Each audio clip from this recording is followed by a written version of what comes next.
জিনিস মিলানোর চেষ্টা করছি। 5ই আগস্টের আগে সাংবাদিক ইলিয়াসের সবচেয়ে বড় ফ্যান ফলোয়ার ছিল বাংলাদেশ জাতীয়তাবাদী দল, বিএনপি এবং তাদের যত নেতাকর্মীরা আছে, পাশাপাশি জামাত। 5ই আগস্ট পরবর্তী 6 মাসে সাংবাদিক ইলিয়াসের অবস্থান নিয়ে বিএনপি যথেষ্ট ক্ষুব্ধ। ইভেন কেউ কেউ বলছেন যে পিনাকি দাদা এবং সাংবাদিক ইলিয়াস তারা জামাতকে প্রমোট করছেন, কারণ তাদের সমালোচনায় বরাবরই বিএনপি এবং তাদের যে অঙ্গ সংগঠনগুলো আছে তাদের বিরুদ্ধে। এখন বিএনপির কাছে এই জিনিসটা খুব মজা লাগতেছে না, কিন্তু এই জিনিসগুলা যখন আপনার আওয়ামী লীগ নিয়ে করত তখন আবার খুব ভাল লাগতো। এখন বিএনপিকে নিয়ে করছে, মজা লাগতেছে না। এটাই বাস্তব ভাই। একসময় সাংবাদিক ইলিয়াসকে হুমকি ধামকি দিত আওয়ামী লীগ, ছাত্রলীগ, যুবলীগ, খোদ সাবেক প্রধানমন্ত্রী। এখন সাংবাদিক ইলিয়াসকে কৌশলে কমেন্টে গালাগালি করছেন অনেকেই। এখন কেন হঠাৎ করে সাংবাদিক ইলিয়াস বিএনপির বিরুদ্ধে অবস্থান নিলেন, নাকি অন্য কোনো অবস্থান তিনি নিলেন? সাংবাদিক ইলিয়াস গতকালকে একটি স্ট্যাটাস দিয়েছেন, যখন এই মুহূর্তে কুয়েটের ঘটনা নিয়ে মাস্টারমাইন্ড কি হাসনাত আবদুল্লাহ, গুপ্ত সংগঠক হিসেবে যাদেরকে দাবি করছে ছাত্রদল শিবির, নাকি আসলে অন্য কিছু, নাকি ছাত্রদল, এই নিয়ে যখন দ্বন্দ্ব চলছে, ক্যাম্পাসে ছাত্র রাজনীতি চাই না দাবি করা বৈষম্য বিরোধী ছাত্ররা তারা নিজেরাই কিন্তু রাজনীতি করছে, এটা অস্বীকার করার আপনার সুযোগ নেই। বাট ছাত্রদল করলে সমস্যা কোথায়, এটা নিয়ে যখন দ্বন্দ্ব হলো, সংঘর্ষ হলো, মামলা হলো, হঠাৎ করে সাংবাদিক ইলিয়াস ভাই তিনি একটা স্ট্যাটাস দিয়ে বসলেন, ছাত্র রাজনীতি নিষিদ্ধ চাই। দেশপ্রেম শেখার জন্য ছাত্র জীবনে রাজনীতি করা লাগে না, ভালো মানুষ হতে হয়। এখন এই যে স্ট্যাটাসটা, এটা ছাত্রদলকে খেয়ে দেওয়ার মতন। কারণ জামাত ইসলামের রাজনীতিটা আন্ডারগ্রাউন্ডেও আছে, আপার গ্রাউন্ডেও আছে। বৈষম্য বিরোধী ছাত্ররা কোনো রাজনৈতিক দলের সংগঠক না বা লেজুর ভিত্তিক সংগঠক না। তাদের বক্তব্য, আমাদের মধ্যে থেকে যারা রাজনীতি করে তারা এখান থেকে ইস্তফা দিয়া তারা জাতীয় নাগরিক কমিটিতে আমাদের দল যেটা আসতেছে ওটাতে চলে যাবে, আমরা কোনো রাজনীতি করি না। এটাও জনগণের সাথে একটা তামাশা করা। এখান থেকে নেতারা গজায়া রাজনৈতিক দলগুলোতে যাবে, বাট তারা ছাত্র রাজনীতি করে না। কিন্তু ক্যাম্পাসগুলো কাদের দখলে? এখন টেকনিক্যালি তাদেরই দখলে। সোজা হিসাব, জামাতের একটা সাপোর্ট আছে ব্যাকগ্রাউন্ডে, এটাও অস্বীকার করার কোনো সুযোগ নেই। এখন এই পরিস্থিতিতে যদি ক্যাম্পাসে ছাত্র রাজনীতি নিষিদ্ধ হয়, তাহলে সবার আগে মারা খাবে ছাত্রদল। কারণ জামাতের রাজনীতি বোঝার জন্য অনেক ঘিলু লাগে মাথার মধ্যে। বৈষম্য বিরোধীদেরকে দিয়ে জামাত রাজনীতি করাচ্ছে, এটা ছাত্রদলের দাবি, প্রকাশ্যে অপ্রকাশ্যে। তো অপ্রকাশ্যে কেন? জামাতের রাজনীতিটাই এমন যে তারা একটা টিম বাহিরে রাখে আর একটা টিম ভিতরে রাখে, যেন মার্কেটটা কোলাহল মুক্ত থাকে।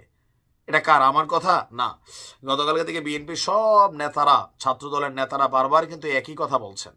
এখন সাংবাদিক ইলিয়াসের এই যে ছাত্র রাজনীতি নিষিদ্ধের যেই প্রস্তাবটা, এটার পক্ষে আপনারা কারা কারা আছেন?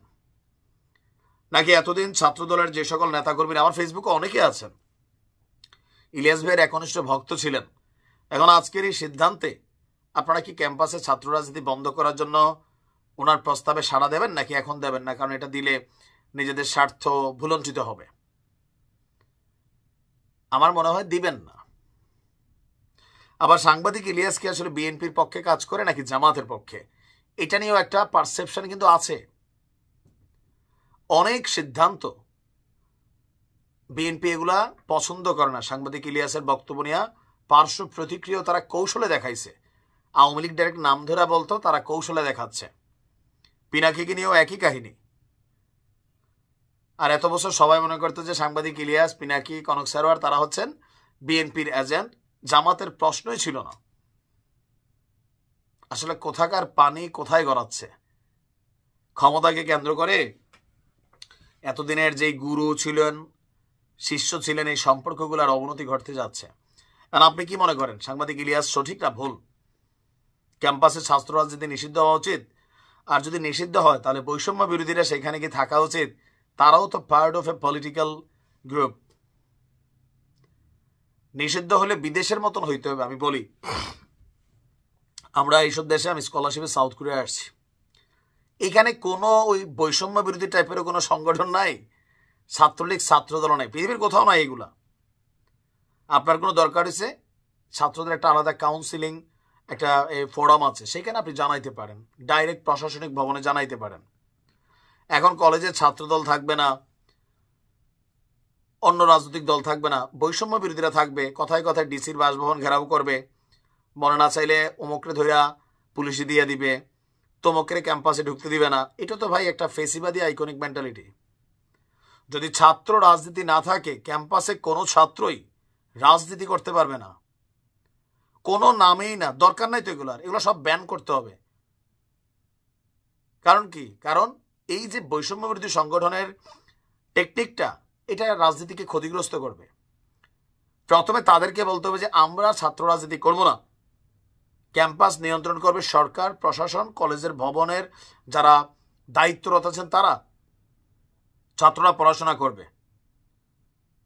কিন্তু আমরা বিভিন্ন নামে থাকবো, আরেকটা দল রাজনীতি করবে না, আমি এটার পক্ষে না। যদি নিষিদ্ধ হতে হয়, টোটাল ক্যাম্পাস পলিটিক্স ফ্রি, নামে বেনামে, রাজনৈতিক সংগঠনের নামে বেনামে, ফ্রিডম সংগঠন, কোনো কিছুই নাই।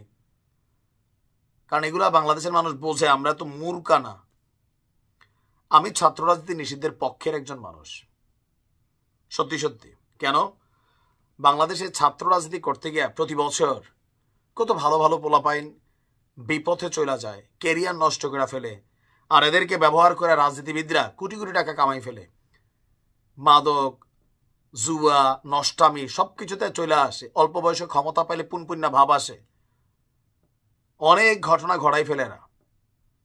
এখান থেকে বের হইতে গেলে যেটা দরকার, ক্যাম্পাসে টোটাল রাজনীতি বন্ধ করে দেওয়া।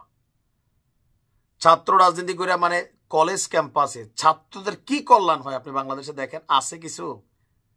ওই অমুকের নেতা, তমুকের ভাতিজা, তমুকের পোলা, এরা ভাই কলেজ লেভেলে করে, আসে, সালাম টালাম নেয় পাবলিকের, এছাড়া কিছু না। যেটা এখন বৈষম্য বিরোধীরা নিচ্ছে, সমন্বয়করা এখন টেকনিক্যালি এই কাজগুলোই করছে ক্যাম্পাসে। আসসালামু আলাইকুম ভাই, এরা এনজয় করতেছে, পদ নিয়ে এরা লাগালাগি করতেছে না। কেন করতেছো তোমরা লাগালাগি? ধান্দাটা কি? এগুলো বাঙালি বোঝে, সব বুঝি আমরা। যদি নাই হইতে হয়, সব একদম নাই হবে, আর যদি থাকতে হয় সবাই থাকবে। ওই আমরা কোনো রাজনৈতিক দলের না, আমরা শুধুমাত্র বৈষম্য বিরোধী ছাত্র। তো ছাত্র দল কি ছাত্র না? তারাও তো ছাত্র। এসব খেলা বন্ধ করে টোটাল বন্ধ করেন, আর থাকলে সবাই থাকেন। দেশটারে আর অরাজকতায় তৈরি করেন না। ভালো থাকেন।